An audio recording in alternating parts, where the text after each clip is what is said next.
Ny fanampiny sy fanomezana ho an'ireo voafonja ao marofoto sy fametrahana takela-bato ho fahatsiarovana no noentina nanamariana ny 5 taona ny orenany homonerie protestante eny amin'ny université ny Mahajanga.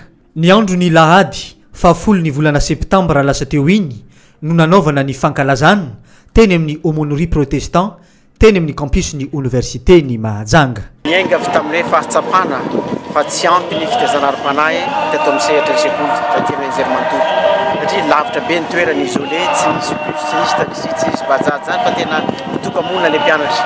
Teo natsapanay aloha nangana karazana cellule ny andohany voalohany tamin'ny 82 dia ny afara tamin'ny fanaovana tamin'ny chapelle ny homonerie protestante. Ny fitaizana ireo mpianatra mandranto fianarana ao amin'ny université no anisany antom-pijorono ity fiangonana ity.